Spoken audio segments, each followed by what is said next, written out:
¿Sabías que hubo un pueblo entero que desapareció en una sola noche y jamás volvió a saberse de ninguno de sus habitantes? No fue una guerra, no fue un desastre natural. No hubo incendios, ni terremotos, ni epidemias. Simplemente desaparecieron. Todas las personas, al mismo tiempo. Lo más inquietante es que dejaron todo atrás. Comida servida en los platos, ropas tendidas, lámparas encendidas, puertas sin cerrar. Era como si la vida se hubiera detenido en seco, como si alguien o algo hubiera pulsado el botón de pausa en la realidad. Pero eso no es lo peor. Lo más escalofriante es que nadie puede explicar qué ocurrió realmente, ni siquiera hoy, casi un siglo después. Y lo más misterioso de todo es que hay registros oficiales, informes reales, testimonios documentados. Lo que estás por escuchar no es una leyenda urbana, es una historia real y aterradora. ¿Te atreves a seguir escuchando? Bienvenidos a Joer Verde. En la región central de Brasil, en el estado de Goiás, existía un pueblo llamado Joer Verde. No era un lugar conocido. De hecho, ni siquiera figuraba en todos los mapas. Era una pequeña comunidad de agricultores, con no más de 600 habitantes. Personas sencillas, trabajadoras, que vivían alejadas del bullicio de las grandes ciudades.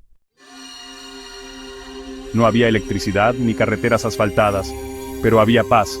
Era un pueblo de esos que parecen suspendidos en el tiempo, donde todos se conocen, donde cada familia tiene su historia, su árbol, su pedazo de tierra. Todo marchaba con normalidad, hasta que un día cualquiera de 1923 ocurrió lo imposible. Un grupo de comerciantes itinerantes que recorría pueblos ofreciendo productos, llegó a Joer Verde en la mañana, pero lo que encontraron los dejó paralizados. No había nadie. Absolutamente nadie. Al principio pensaron que era una broma o alguna festividad, pero al entrar a las casas, sintieron un escalofrío. La comida estaba caliente, las camas descendidas, una radio sonaba en uno de los salones, un café recién servido aún humeaba sobre una mesa.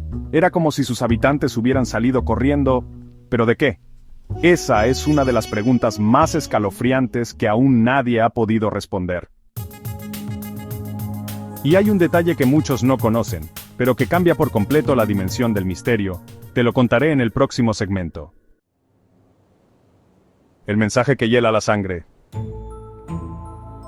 Entre las calles vacías, los comerciantes encontraron la escuela del pueblo. Dentro, los pupitres estaban en orden, los libros abiertos en la última lección, y la tiza aún fresca en la pizarra. Pero lo que había escrito allí, los hizo retroceder con el corazón acelerado. No hay salvación posible. No era un mensaje religioso, no era parte de una clase. Estaba escrito con urgencia, como si quien lo escribió supiera que no habría tiempo para más. ¿Una advertencia? ¿Un grito de auxilio? ¿Una declaración de resignación? Desde ese momento, la historia de Joer Verde dejó de ser solo una desaparición masiva, para convertirse en uno de los mayores enigmas del siglo XX. Y a partir de ahí, las teorías no tardaron en multiplicarse. Algunas son inquietantes, otras completamente perturbadoras, pero hay una en particular que fue respaldada por documentos oficiales, documentos que luego desaparecieron misteriosamente. Esa parte te la contaré más adelante, porque antes necesitas conocer quién fue la última persona en ser vista en Joer Verde, y lo que dijo antes de desvanecerse para siempre. Días antes de la desaparición, un cartero brasileño llamado Antonio Pereira pasó por Joer Verde. Era su ruta habitual. Entregaba cartas, saludaba a los vecinos, compartía un mate con algunos, pero esa vez, algo fue distinto. Antonio notó un ambiente pesado, extraño, casi irreal. Las personas hablaban en voz baja, algunas miraban al cielo constantemente, y muchos evitaban el contacto visual. Uno de los ancianos del pueblo, un hombre llamado João de Silva, se le acercó y le susurró una frase que, en ese momento, no entendió. Ya vienen, y nadie podrá esconderse. Antonio pensó que hablaba de bandidos, o de alguna autoridad, pero al preguntar más, João simplemente le dio una palmada en el hombro, y se fue caminando sin mirar atrás. Esa fue la última vez que alguien vio a un habitante de Joer Verde con vida. ¿Quiénes eran ellos? ¿De qué huían los pobladores? ¿Qué sabían que el resto del mundo ignoraba? Lo que descubrirás en el siguiente segmento te hará dudar incluso de lo que crees real. Tras la desaparición, las autoridades brasileñas iniciaron una investigación, pero pronto, el caso fue cerrado sin explicación pública. Años más tarde, investigadores independientes, ufólogos y periodistas comenzaron a recopilar testimonios de pueblos cercanos, y lo que encontraron fue impactante.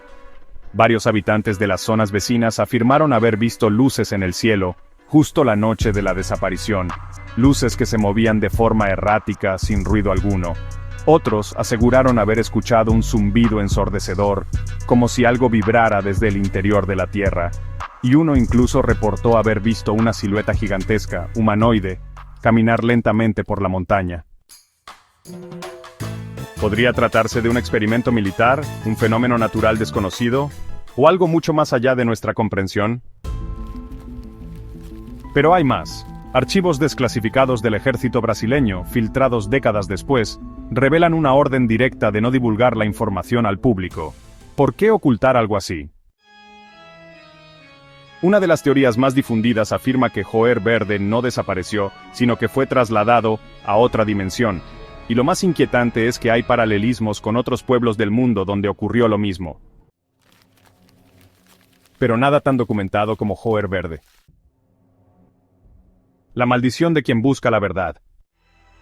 Durante los años siguientes, varios periodistas y curiosos intentaron investigar el misterio de Joer Verde. Algunos desaparecieron.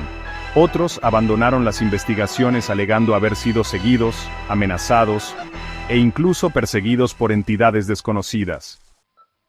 Uno de ellos, un periodista llamado Luis Machado, escribió un libro donde aseguraba haber encontrado una entrada subterránea en las montañas cercanas. Según él, esa caverna era la clave de todo. Allí había símbolos antiguos, grabados en piedra, y una energía que hacía temblar el alma. Pero semanas después de publicar su teoría, Luis murió en un accidente de tráfico, en circunstancias muy sospechosas. Y aquí es donde todo se vuelve aún más desconcertante. ¿Podría ser que Joer Verde no esté perdido sino oculto a propósito? ¿Que sus habitantes estén vivos, en otro plano de existencia? ¿O quizás protegidos de algo que aún no comprendemos? Si el contenido de este video te ha gustado, suscríbete, comenta, y activa la campanita de notificaciones, así no te perderás el próximo video que será aún mejor. Además, si llegaste hasta el final del video, responde la siguiente pregunta. ¿Y si un día te despertaras y descubrieras que todo tu pueblo ha desaparecido, sin dejar rastro, qué harías? Te leo en los comentarios. Hasta el próximo video.